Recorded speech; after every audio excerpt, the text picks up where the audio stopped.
আল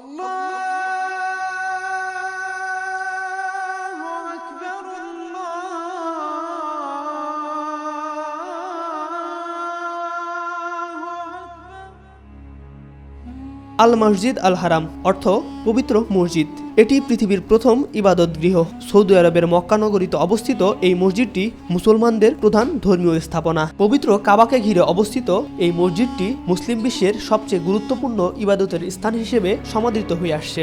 মসজিদটি হজ ও ওমরা পালনের স্থান হিসেবেও ব্যবহৃত হয়। হজ ও ওমরা উভয়েরই অংশ হিসেবে মুসলিমদের মসজিদটি থেকে কাবাকে প্রদক্ষিণ করতে হয়, যা তাওয়াফ নামেই পরিচিত। আশ্চর্যজনক বিষয় হচ্ছে, কাবাকে প্রদক্ষিণ করা এক মুহূর্তের জন্যও থেমে থাকে না। পবিত্র কোরআনে মসজিদুল হারামের কথা 15 বার উল্লেখ করা হয়েছে। যেমন সূরা আল বাকারার 144 নম্বর আয়াতে আল্লাহ তাআলা নবী মুহাম্মদ সাল্লাল্লাহু আলাইহি ওয়াসাল্লামকে নির্দেশ দিয়েছেন যে তিনি যেন নামাজের সময় তার মুখ মসজিদুল হারামের দিকে ঘোরান। এর মাধ্যমে কাবা শরীফের গুরুত্ব এবং মুসলিমদের কিবলা হিসেবে এর মর্যাদার কথা স্পষ্ট হয়ে যায়। মসজিদটির আরও কিছু গুরুত্বপূর্ণ স্থানের মধ্যে রয়েছে হাজরে আসওয়াদ, মাকামে ইব্রাহিম, সাফা ও মারোয়া পাহাড় ও জমজম কূপ। পবিত্র কোরআনে বলা আছে, আল্লাহ তাআলার আদেশে ইব্রাহিম আলাইহি ওয়াসাল্লাম ও তার পুত্র ইসমাইল আলাইহি ওয়াসাল্লাম মিলে কাবা নির্মাণ করেন। আল্লাহ নবী ইব্রাহিমকে জমজম কূপের নিকটবর্তী এই স্থানটি প্রদর্শন করলে ইব্রাহিম আলাইহি ওয়াসাল্লাম ও ইসমাইল আলাইহি ওয়াসাল্লাম সেখানে কাবা নির্মাণের কাজ শুরু করেন। নির্মাণ কাজ শেষ হলে কাবা এর দক্ষিণ পূর্ব কোণে আল্লাহ এর নির্দেশে হযরত ইব্রাহিম আলাইহি ওয়াসাল্লাম কর্তৃক জান্নাত থেকে প্রেরিত হাজরে আসওয়াদ বা কালো পাথর স্থাপন করা হয়, যেটি আজও অক্ষত আছে।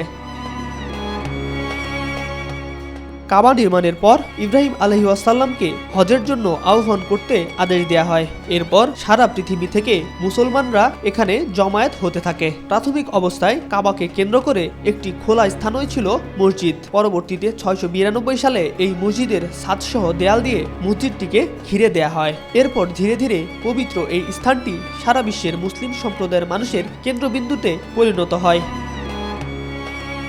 630 খ্রিস্টাব্দে হযরত মুহাম্মদ সাল্লাল্লাহু আলাইহি ওয়াসাল্লাম মক্কা বিজয়ের পর তিনি কাবা এবং তার আশেপাশে থাকা মূর্তিগুলোকে ভেঙে ফেলেন এবং আল্লাহ এর শাসন প্রতিষ্ঠা করেন। মহানবী হযরত মুহাম্মদ সাল্লাল্লাহু আলাইহি ওয়াসাল্লাম নবুয়ত লাভের পরও আল আকসা মসজিদকে কিবলা অনুসরণ করা হতো, কিন্তু কোরআনের নির্দেশনা অনুযায়ী মসজিদ আল হারামকে কিবলা অনুসরণের রীতি চালু হয়। বর্তমানে মসজিদটি পৃথিবীর বৃহত্তম মসজিদ ও 8ম বৃহত্তম স্থাপনা হিসেবে অক্ষত রয়েছে।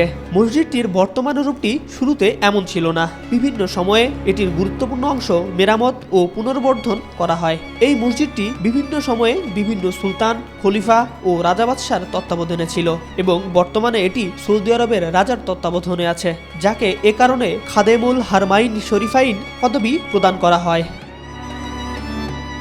বিভিন্ন সময়ে এর স্থাপত্য শৈলীতেও পরিবর্তন এসেছে।